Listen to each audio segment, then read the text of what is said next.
தமிழ்நாட்டிலேயே மகளிர் சுய உதவிக் குழுக்கள் உற்பத்தி செய்யும் பொருட்கள் விற்பனையில் திருவண்ணாமலை மாவட்டம் முதலிடத்தில் இருப்பதாக பொதுப்பணித்துறை மற்றும் நெடுஞ்சாலைத்துறை அமைச்சர் ஏவாவேலு பெருமிதம் தெரிவித்துள்ளார். மகளிர் சுய உதவிக்குழு உறுப்பினர்களுக்கு வங்கிக் கடன் மற்றும் அடையாள அட்டை வழங்கும் விழா இன்று திருவண்ணாமலையில் நடைபெற்றது. இந்த விழாவில் மாநில பொதுப்பணித்துறை மற்றும் நெடுஞ்சாலைத்துறை அமைச்சர் ஏவாவேலு கலந்து கொண்டு 1725 குழுக்களை சேர்ந்த 14,683 உறுப்பினர்களுக்கு ரூபாய் 155 கோடியே 75 லட்சம் மதிப்பிலான வங்கிக் கடன் உதவிகளையும் உறுப்பினர்களுக்கு அடையாள அட்டைகளையும் வழங்கினார். அப்போது பேசிய அமைச்சர் ஏவாவேலு, தமிழகத்தில் உள்ள 38 மாவட்டங்களில் நகர்ப்புற வாழ்வாதார இயக்கத்தின் மூலம் திருவண்ணாமலை மாவட்டத்தில்தான் அதிக அளவில் கடனுதவிகள் வழங்கப்பட்டுள்ளதாகவும், மகளிர் சுய உதவிக்குழுக்கள் உற்பத்தி செய்யும் பொருட்களின் விற்பனையிலும் திருவண்ணாமலை மாவட்டம் முதலிடத்தில் இருப்பதாகவும் பெருமிதம் தெரிவித்தார். ஒரு நாடு வளர்ச்சியடைய வேண்டும் என்றால் பெண்கள் கல்வி அறிவு பெற வேண்டும். அதனால்தான் பெண்களுக்கு முக்கியத்துவம் அளிக்கும் வகையில் மகளிர்களுக்கு வாக்குரிமை, காவல்துறையில் பெண்கள் நியமனம், சொத்தில் சம உரிமை, விடியல் பயணம் என அனைத்திலும் பெண்களை மையப்படுத்தி திமுக அரசு செயல்பட்டு வருவதாகவும் தெரிவித்தார். இந்த விழாவில் சட்டப்பேரவை துணைத் தலைவர் கு. பிச்சாண்டி, மாவட்ட ஆட்சித்தலைவர் தர்பகராஜ், நாடாளுமன்ற உறுப்பினர் CN அண்ணாதுரை, அரசு அலுவலர்கள் என ஏராளமானோர் கலந்து கொண்டனர்.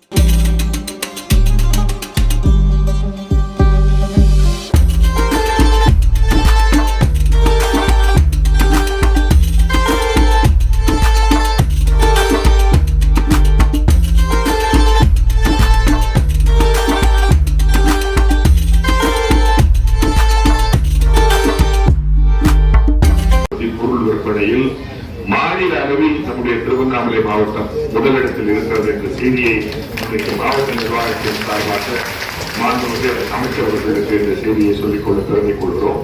தவிர மாநில அளவில் 1600 கோடி மகளிர் சுய உதவி குழு வங்கிக் கடன் இணைப்பு வழங்கிட திட்டமிடப்பட்டுள்ளது. அவருடைய ஒரு பகுதியாக இன்றைக்கு நம்முடைய திருவண்ணாமலை மாவட்டத்தில் மாநில மகளிர் சுய உதவி குழுக்களுக்கு கிட்டத்தட்ட 155 கோடிக்கு கடனுதவியும் மற்றும் சுய உதவி குழுவை சார்ந்த உறுப்பினர்களுக்கு அடையாள அட்டை வழங்க இருக்கிற இந்த பிற நிகழ்வில் பங்கு கொண்டு சிறப்பு செய்த மாண்புமிகு அமைச்சர் அவர்களுக்கு நம்முடைய மாவட்ட நிர்வாகத்தின் சார்பாக நன்றியை தெரிவித்துக் கொண்டு, மகளிர் மேம்பாட்டுக்காக மாண்புமிகு தமிழ்நாடு முதலமைச்சர் அவர்களால் மேற்கொள்ளப்படுகிற அனைத்து நலத்திட்டங்களையும் மகளிர் நன்கு பயன்படுத்திக் கொண்டு வாழ்வில் சமூக பொருளாதார முன்னேற்றம் காண வேண்டும் என கேட்டுக்கொண்டு, நம்முடைய எண்ணற்ற மாண்புமிகு துணை முதலமைச்சர் உதயநிதி ஸ்டாலின் அவர்கள் இன்றைக்கு மகளிர் சுய குழுக்களை அவருடைய இலாக்காவிலேயே எடுத்துக்கொண்டு இன்றைக்கு சிறப்பாக பல்வேறு பணிகளை வழங்குகின்ற வகையிலே இன்றைக்கு நம்முடைய மாவட்டத்துக்கு 1600 கோடி ரூபாய் ஒதுக்கி இருக்கிறார் என்றால் அது உண்மையிலே மகிழ்ச்சியான செய்தி என்பதை நான் இந்த நேரத்தில் தெரிவித்துக் கொள்ள கடமைப்பட்டிருக்கிறேன். நம்முடைய மாவட்டம் இன்றைக்கு இந்த உற்பத்தி செய்யும் பொருட்களில் அதிக விற்பனை செய்த மாவட்டம் என்ற பெருமையை முதலிடத்தை பெற்றதற்கும் நாம் மகளிர் சுய குழுக்களுக்கு நான் வாழ்த்துக்களை தெரிவித்துக் கொள்கிறேன்.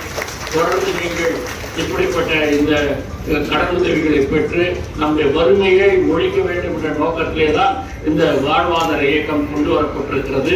அதில் சிறப்பாக தமிழ்நாடு செயல்பட்டு ஒன்றிய அரசால் நாம் தான் முதலிடத்திலே எல்லா துறைகளிலும் இருக்கக்கூடிய வகையிலே இன்றைக்கு உயர்ந்திருக்கிறோம். அதே போல குழந்தைகள் இறப்பு விகிதமும் குறைந்திருக்கிறது. சத்துணவு அவர்களுக்கு சத்தான உணவுகளை எல்லாம் வழங்கும் அந்த திட்டத்திலேயும் முதலிடம் இருக்கக்கூடிய வகையிலே நம்முடைய மாநிலம் முதலிடத்திலே இருக்கிறது என்று ஒன்றிய அரசால் சொல்லப்படுகிறது என்றால் அதற்கு காரணம் மகளிர் சுய குழுக்களில் இருக்கின்ற உறுப்பினர்கள் நீங்கள் நல்ல முறையில் அந்த பணிகளை ஆற்றக்கூடியவர்கள். இந்த திட்ட இயக்கத்திலே பணிபுரிகின்ற சத்துணவு அமைப்பாளர்கள், சத்துணவு திட்ட அலுவலர்கள் எல்லாம் சிறப்பாக செயலாற்றிக் கொண்டிருக்கிறீர்கள். ஆகவே இந்த கடன்களை பெற்று நீங்கள் மென்மேலும் உங்களுடைய குழுக்களின் மூலம் உயர்ந்த இடத்திற்கு செல்ல வாழ்த்துக்களை தெரிவித்து, மாநில அரசு நகர்ப்புற வாழ்வாதார இயக்கத்தின் சார்பாக தமிழ்நாட்டுடைய மாநில துணை முதலமைச்சர் அவர்கள் மகளிர் சுய உதவி குழுக்களுக்கு வங்கி கடனுதவி மற்றும் நலத்திட்ட உதவிகள் வழங்குகிற ஒரு விழாவை சேலத்திலே இன்றைக்கு தொடங்கி வைத்திருக்கிறார்கள். அதனை ஒட்டி நம்முடைய மாவட்டத்தில் நடைபெறுகிற இந்த விழாவை ஏற்பாடு செய்து அதற்கு தலைமை பொறுப்பேற்றிருக்கிற மாவட்டத்தினுடைய ஆட்சித்தலைவர் அன்பிற்குரிய திருமதி கற்பகராஜ் ஐயர் அவர்களே, இன்றைய நிகழ்ச்சியை ஒட்டி இந்த துறையின் சார்பாக சுய உதவி குழுக்கான வங்கி கடன், சமுதாய முதலீட்டுக்கான நிதி, வட்டார வணிக வளாக மைய கடன், IFC integrate farming culture, enterprise loan, சுய வேலை வாய்ப்பு திட்டம், சுய உதவி குழுக்கான வங்கி கடன் ஆக மொத்தம் நம்முடைய மாவட்டத்திலே இந்த நிகழ்ச்சியின் மூலமாக 1723 சுய உதவி குழுக்களுக்கு நேரடியாக அதில் ஈடுபட்டு பணியாற்றுகின்ற 16,683 பயனாளிகளுக்கு 155 கோடியே 74 லட்சம் ரூபாய் கடன் வழங்குகிற ஒரு அற்புதமான நிகழ்ச்சியை நம்முடைய மகளிர் திட்டக்குழு இங்கே ஏற்பாடு செய்திருக்கிறார். அதோடு மட்டுமல்ல, மாவட்ட ஆட்சித்தலைவர் குறிப்பிட்ட உரையை ஒட்டி பார்க்கிற பொழுது தமிழ்நாட்டில் இன்றைக்கு 38 வருவாய் மாவட்டங்களில் இந்த சுய உதவிக் குழுவின் மூலமாக, குறிப்பாக நகர்ப்புற வாழ்வாதார திட்ட இயக்கத்தின் மூலமாக 38 மாவட்டங்களில் பல்வேறு நிலைகளில் கடன் உதவி செய்திருந்தாலும் கூட, பயன்பெற்றிருந்தாலும் கூட, இந்த 38 வருவாய் மாவட்டத்திலேயே திருவண்ணாமலை மாவட்டம் தான் முதலிடம் பெற்றிருக்கிறது என்று நாம் எண்ணி பார்க்கிற பொழுது, இதற்கு முதலில் மாவட்ட ஆட்சித்தலைவரும் அவருக்கு பணியாற்றுகின்ற நம்முடைய மகளிர் திட்ட இயக்குனர் அவரை ஒட்டியிருக்கிற அலுவலர் பெருமக்களை தமிழ்நாடு அரசின் சார்பாக முதலில் அவரை நான் பாராட்ட நான் கடமைப்பட்டிருக்கிறேன். இந்த மகளிர் குழு என்பது தந்தையே தலைக்கு உதவி என்கிற முதுமொழிக்கு ஒப்ப இன்றைக்கு நம்முடைய அன்பு சகோதரர்கள் இதை சிறப்பாக இன்றைக்கு நடைமுறைப்படுத்திக் கொண்டிருக்கிறார். பொதுவாக திருவண்ணாமலை மாவட்டத்தில் 23,850 மகளிர் சுய உதவி குழுக்கள் இன்றைக்கு நம்முடைய மாவட்டத்தில் இருக்கிறது.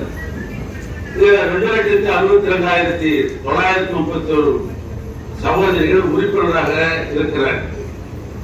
2025-26 நிதியாண்டில் 5,714 மகளிர் சுய உதவி குழுக்களுக்கு 610 கோடி ரூபாய் வங்கிக் கடன் ஏற்கனவே வழங்கப்பட்டிருக்கிறது.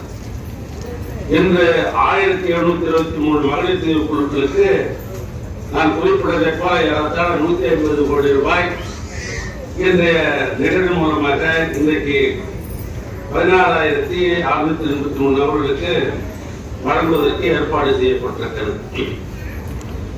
இதனில் பேருந்துகள் 25 கிலோ பொருட்களை எடுத்து போனால் வெளியேற்றுவதற்கு அடையாள அட்டையை வழங்குகிற ஒரு நிகழ்வும் இங்கே ஏற்பாடு செய்யப்பட்டிருக்கிறது. அது போன்ற பயிர், கால்நடை, சிறு வணிகம், தொழில் முனைவோர், மாற்று திறனாளிகளுக்கு முன்னுரிமை, கோட்டத்தில் 5% தள்ளுபடி, ஆவின் கடைகளிலே தள்ளுபடி, இ சேவை மையங்களிலே 10% சேவை கட்டணம் குறைவு, இவைகளெல்லாம் இந்த சலுகைகளை பெற வேண்டும் என்று சொன்னால் அவர்களுக்கு அடையாள அட்டை தர வேண்டும் என்ற அடிப்படையில் தான் இந்த அடையாள அட்டையை கொடுக்கிற நிகழ்வும் இன்றைக்கு நடைபெற்றுக் கொண்டிருக்கிறது. பொதுவாக வந்திருக்கிற தாய்மார்களுக்கு ஒரு செய்தியை நான் பகிர்ந்து கொள்ள நான் விரும்புகிறேன். ஒரு காலத்தில் ஆண்கள் பெண்களை அடிமைப்படுத்தி வைத்திருந்த காலம் இன்று ஒரு காலம் உண்டு. இருக்கிற கவுன்சிலருக்கு நிர்வகிக்க வாய்ப்பு அடுப்பது பெண்களுக்கு படிப்பதற்கு என்று சொன்ன காலம் ஒரு காலம் உண்டு. படிக்கவே கூடாது படி என்று சொன்னது திராவிட இயக்கம். பல பேருக்கு பெண்கள் தான் முதல்ல கொண்டு வர வேண்டும். ஒரு பெண்களை படிக்க வேண்டும், படித்தால்தான் இந்த நாடு உருப்படும் இந்த நாட்டுடைய கண்கள் பெண்கள் என்று வசனம் பேசினா போராது. பெண்கள் படித்தால்தான் இந்த நாடு உருப்படும். பெண்கள் படித்தால்தான் அந்த குடும்பம் முன்னேறும். பெண்கள் படித்தால்தான் தன்னுடைய வாரிசு என்று சொல்லப்படுகிற குழந்தைகளை ஆணாக இருந்தாலும் பெண்ணாக இருந்தாலும் அது பக்குவமாக வளர்க்கிற பாங்கு பெண்களுக்கு தான். ஒரு குழந்தை என்ன படிக்கணும், எந்த வயதில் அவன் கல்லூரிக்கு போகணும், எப்பொழுது அவன் திருமணம் செய்யணும் என்று உறுதியாக சொல்லுகிற வாய்ப்பு கூட பெண்களுக்கு தான். திறமை அதிகமாக இருக்கிற காரணத்தினால்தான் இந்த ஆண் வர்க்கம் பெண்களை காலாகாலமாக அடிமைப்படுத்தி இருக்கிறார். அடிமைப்படுத்தி தான் இருக்கிறார். அந்த பெண்களுடைய திறமையை வெளிக்கொண்டு வர வேண்டும் என்று நினைத்தவர்கள் 3 மும்மூர்த்திகள். ஒன்று பெரியார், மற்றொன்று பேருந்து அண்ணா, மற்றொரு தலைவர் என் தலைவர் கலைஞர். இந்த 3 பேர் தான் இந்த பெண்களுடைய திறமையை வெளிக்கொண்டு வர வேண்டும் என்று சொன்னது திராவிட இயக்கம். இன்னும் சொல்ல போனால் இப்போதெல்லாம் எலெக்ஷன் வந்தாக்கா யாருக்கு ஓட்டு போடுவது என்று நாம் நினைக்கிறோம். ஆனால் ஒரு காலத்தில் பெண்களுக்கு மட்டும்தான் வாக்குரிமை, இந்த ஆண்களுக்கு மட்டும்தான் வாக்குரிமை. பெண்களுக்கு போட்டே இல்லாத காலம் ஒரு காலம் உண்டு. அது என்னுடைய பாட்டன் கட்சி நீதி கட்சி. என்னுடைய பாட்டன் கட்சி நீதி கட்சி தான் பெண்களுக்கு முதலாக அவர்களுக்கு வாக்குரிமை தர வேண்டும் என்று சொன்ன இயக்கம் நீதி கட்சி.